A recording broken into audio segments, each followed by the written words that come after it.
លើខ្លាំងជាងខាងក្រោមអត់យើងអាចគិតថាតើយើងគួរតែដូរអ្នកចាំទីឬក៏យើងត្រូវទុកលុយទិញអ្នកចាំទីមកទិញប្រយុទ្ធយើងវិញយើងត្រូវបែងចែកកន្លែងហ្នឹងអញ្ចឹងក្លឹប Man U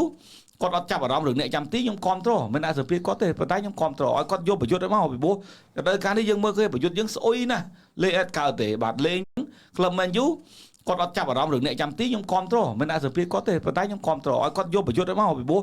ដល់ការនេះយើងមើលឃើញប្រយុទ្ធយើងស្អុយណាស់លេងអត់កើតទេបាទលេងគ្រាន់តែឡើងត្រើងតិចរបួសបាទដល់ពេលយើងពិបាកអញ្ចឹងយើងព្យាយាមយកអាល្អខាងលើមកដើម្បីឲ្យបានមកដល់ការប្រយុទ្ធយើងបាន10គ្រាប់បច្ចេកមួយគេខ្លះបាទដល់ការនេះរក10គ្រាប់អត់ឃើញក្នុងប្រយុទ្ធបាទសុទ្ធតែខ្សែការពារអ្នកខ្សែការពារខ្សែបម្រើបាទខ្សែយុទ្ធសុទ្ធបានហ្មងបាទ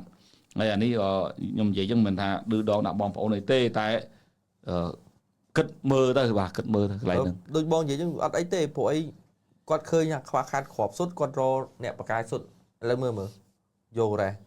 អូសិនថាបកាយសុទ្ធខូញ៉ាបកាយសុទ្ធបាទគាត់ពងរមក3រូបហ្នឹងអញ្ចឹងអ្នកចាំទី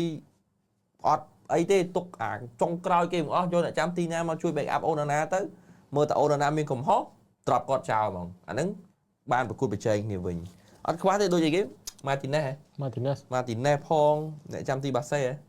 ឡូវចង់ចាក់ចេញទេបាទសាសានីអូទៅទៅហ្គេនបាទទៅ again ណាបាទ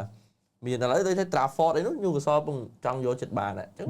អ្នកចាំទីអត់ភ័យទេអ្នកជំនួសអូនណាអត់ខ្វះទេតែបើយើងចង់យក top លេខ1ហ្មងគឺមិនមែនទេថ្លៃណាស់ Magnan ហ្នឹងបាទ Magnan គឺ reject Chelsea